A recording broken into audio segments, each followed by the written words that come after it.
I, 34M, have been child-free by choice and have embraced it fully. I've always loved hobbies like building intricate Lego sets, collecting action figures, and gaming. Over the years, this passion grew into something more than a pastime. It became a part of my identity. I dedicated one room in my house to my collection, turning it into what I call the toy room. This room is my personal sanctuary, filled with collectibles I've spent years curating. Some pieces are limited edition, others are incredibly fragile, and a few hold deep sentimental value. I take pride in keeping it organized and intact. Every item has its place. To me, this isn't just a room of toys, it's a showcase of my dedication and creativity.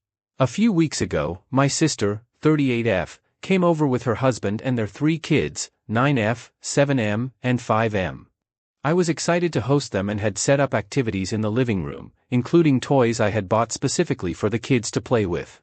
I wanted them to feel welcome and have fun without compromising the integrity of my collection. While showing my brother-in-law around the house, we passed by the toy room. My youngest nephew, 5M, saw it and immediately lit up. He pointed and exclaimed, "I want to play in there." His excitement was infectious, but I gently explained that the room wasn't for playing. I offered to bring some Lego sets or action figures to the living room instead, so he could play safely under supervision.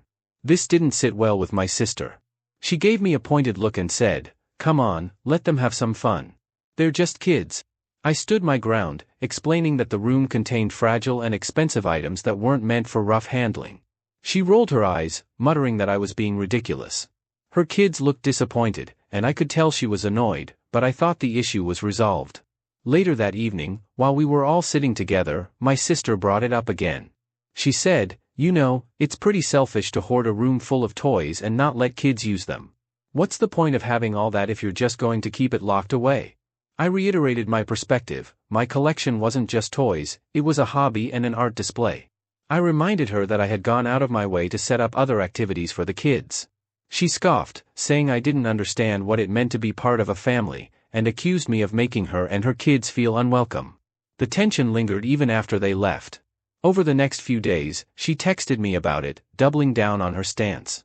She even joked to our family group chat, saying, "Don't expect me to share anything with kids, it's art, apparently."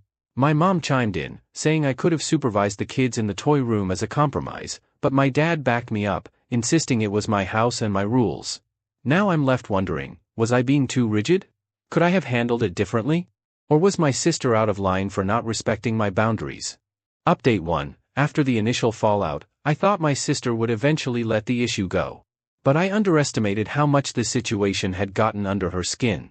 A few days later, my mom called me to discuss the toy room incident. She started off by saying, "I know it's your house, but couldn't you have supervised them for a little while? It's not like they were going to destroy everything." I sighed and explained to her, again, why the room is off limits. I told her about the fragile nature of the collectibles, the sentimental value of some pieces, and how much time and effort I'd put into creating that space. She listened but still felt I could have compromised. "They're just kids, and you're their uncle," she said. "They see a room full of toys and don't understand why they can't touch them. Maybe you could have let them look around with you there?" I felt frustrated. While I understood her perspective, I was tired of being made to feel like I had done something wrong for setting boundaries in my own home. Then things escalated further in our family group chat. My sister brought it up again, this time in a sarcastic tone. "Just a heads up for the next family gathering, don't let your kids see my name's House of Forbidden Fun. He doesn't share." Some relatives laughed it off, but a few chimed in on her side. One cousin said, "Honestly, I get where she's coming from. I wouldn't be able to say no to my kids if they saw all that cool stuff." Another relative added, "What's the harm in letting them play for a little while?" Feeling ganged up on, I finally responded, "It's not about being selfish. It's about respecting someone's personal space and property. I've always made an effort to include the kids when they visit, but this room is off limits. I hope you can respect that." While a few relatives agreed with me, my sister fired back, "It's not about the room, it's about how unwelcoming you're being to the kids. You're treating them like strangers instead of family." I decided to leave the chat after that. My dad called me the next day and told me he supported me 100%. "You don't owe anyone access to your things just because they're family," he said. He reminded me of a story from when I was a kid and accidentally broke a fragile heirloom at a relative's house. My mom had been mortified, and my dad said he didn't want to see me go through the same thing with my collection. He also said something that stuck with me: just because you love your niece and nephews doesn't mean you have to sacrifice your boundaries. Being a good uncle isn't about giving them everything, it's about being consistent and fair. That gave me some reassurance, but the tension with my sister remained. A week later, I stopped by my sister's house to drop off birthday gifts for my niece, 9F. I was hoping it would be a quick and peaceful visit, but as soon as I walked in, the kids bombarded me with questions about the toy room. "Uncle, why can't we play with your toys?" Sophie asked. Ethan, 7M, added, "We promise to be careful. We won't break anything." I tried to explain in simple terms: it's not about you guys doing anything wrong. It's just that some of the things in that room are really special to me, and I'd be sad if something happened to them. The kids looked disappointed, but they didn't argue. My sister, however, gave me a cold look and muttered under her breath, "Ridiculous." Over the next few weeks, the tension between my sister and me began bleeding into family gatherings, creating an atmosphere I can only describe as awkward and exhausting. The first real showdown happened at my niece's birthday party. I had gone out of my way to pick out a thoughtful gift, a Lego set she had been talking about for months. I wrapped it up nicely and made sure to include a heartfelt card. When she opened it, her face lit up, and she exclaimed, "It's just like Uncle's Lego sets." I thought the moment would help mend things, but my sister couldn't resist a jab. She smiled at her daughter and said, loud enough for everyone to hear, "Too bad you'll never get to play with the ones in his toy museum." The room went quiet for a moment, and I could feel everyone's eyes on me. I took a deep breath and replied calmly, "Well, this one is yours, and you can build it however you like. No rules." While my niece seemed happy enough with the gift, my sister's comment lingered. Later, during cake and ice cream, she cornered me in the kitchen. "You know, you're making this harder than it needs to be," she said. "All the kids want is to feel like you trust them. If you just let them into the toy room for 10 minutes, supervised, this whole thing would blow over." I told her again, it's not about trust. It's about boundaries. That room is my personal space, and I've already set up toys for them when they visit. Why can't that be enough? Her face hardened, and she replied, "Because it's not about the toys, it's about the principle. You're being selfish." I walked away before the argument escalated further. The tension started to affect other family members. My mom called me again, saying, "This is really bothering your sister. I know you're set on your rules, but sometimes it's worth bending a little to keep the peace." I told her, "Mom, it's not about peace, it's about respect. If I give in now, it'll set a precedent that my boundaries don't matter. What happens the next time she wants something that crosses a line?" My dad, on the other hand, was growing frustrated with my sister. During a Sunday dinner at their house, he told her, "You're making this into a bigger issue than it needs to be. If the kids don't get to play with one room's worth of toys, they'll survive."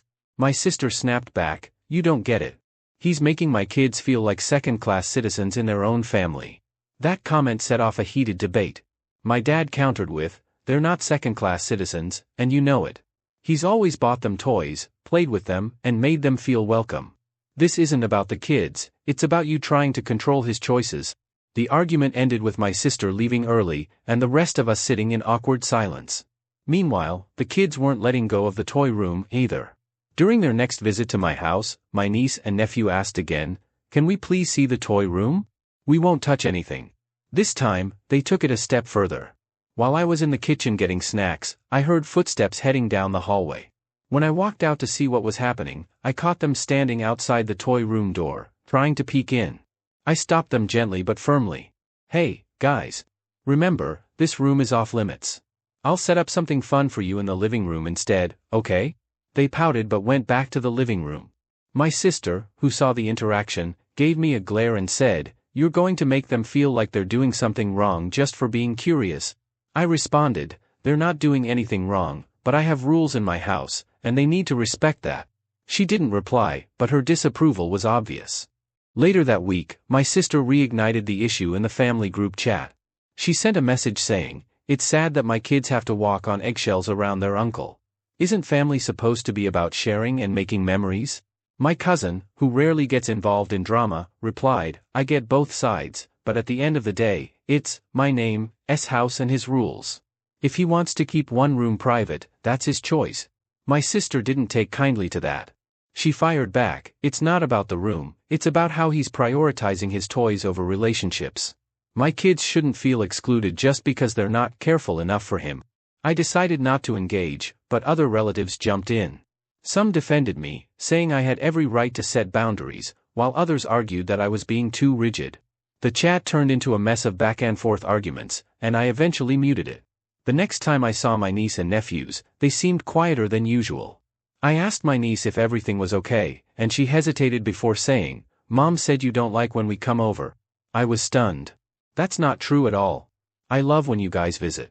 I just have rules about certain things, like the toy room. She nodded but still seemed unsure. It broke my heart to think that my sister might be framing this as a personal rejection of her kids rather than a simple boundary. After my niece's comment about feeling unwelcome, I realized the conflict had gone deeper than I thought. It wasn't just about the toy room anymore. My sister's narrative was making her kids feel like I didn't care about them. That hurt because, despite the tension with my sister, I genuinely love my niece and nephews and always want them to feel valued.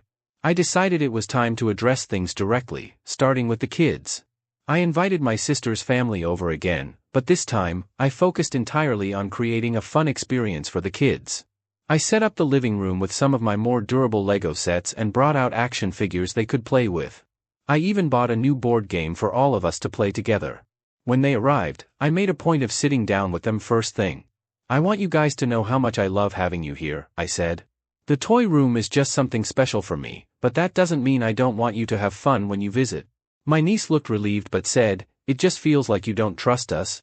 I told her honestly, it's not about trust, it's about keeping the things in that room safe because they're really special to me.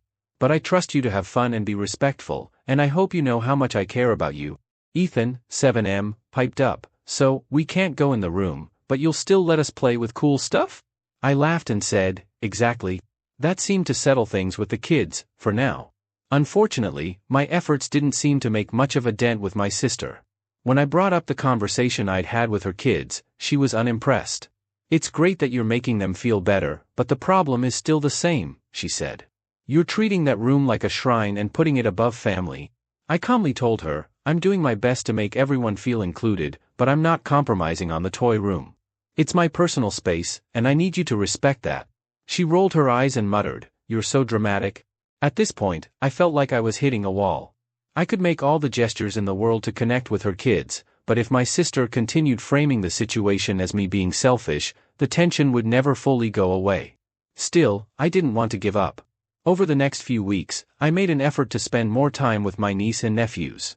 I took them to a local museum with a cool Lego exhibit, helped Ethan build a spaceship with one of his new sets, and even set up a mini scavenger hunt in my backyard.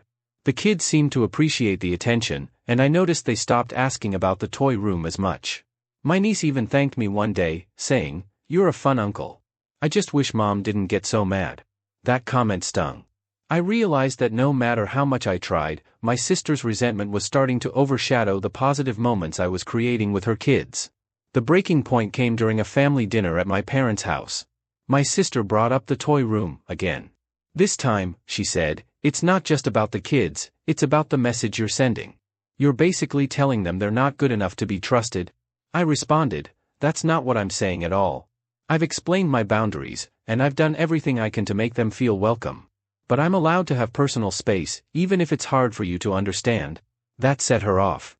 She started raising her voice, saying things like, "You're selfish. You've always been selfish. Even as kids, you always had to have your stuff just so." Before I could reply, my dad stepped in and said, "Enough. This isn't about the kids anymore, it's about you trying to control your brother's life. Let it go." My sister stormed out, and the dinner ended on a sour note. After the dinner, my mom pulled me aside. She admitted she had been wrong to pressure me to compromise and said she realized how unfair my sister was being.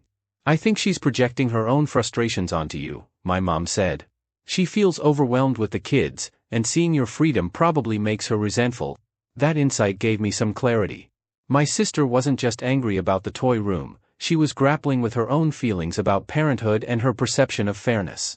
While it didn't excuse her behavior, it helped me understand where she might be coming from. After the family dinner fallout and my mom's insight, I decided to try one last time to address things directly with my sister. I didn't want our relationship to deteriorate over this issue, especially since I genuinely care about her and her kids. I invited my sister over for coffee while her kids were at school. At first, the conversation was civil, if a bit awkward. She seemed wary, probably assuming I was going to lecture her. I started by saying, "Look, I know this toy room situation has gotten out of hand, and I want to clear the air." She crossed her arms and replied, "It's not just about the toy room, you know." I nodded. I realize that now. It's not about the toys, it's about how you feel this is affecting your kids. And I want you to know I love them. I'd never want them to feel left out or unwelcome. She softened slightly but still seemed defensive. Then why does it feel like you're drawing a line between them and your life? I explained, as calmly as I could, that room isn't about them, it's about me. It's something I built over years, for myself. It's not a reflection of how much I care about them or you.